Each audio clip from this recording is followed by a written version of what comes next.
પ્રાર્થના સંદેશ ન્યૂઝમાં આપનું સ્વાગત છે। નડિયાદમાં મુખ્ય માર્ગ પર આવેલી દુકાનમાં ચોરોએ કર્યો હાથફેરો। વાણિયાવાડ વિસ્તારમાં આવેલ જય મહારાજ કોર્નરમાં ચોરી સમગ્ર ઘટના સીસીટીવીમાં કેદ। વહેલી સવારે 3:30 વાગ્યે ચોરોએ માત્ર 10 મિનિટમાં કરી હાથ સફાઈ।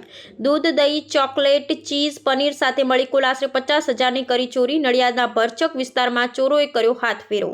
રિપોર્ટર પ્રતિક ભટ્ટ, નડિયાદ।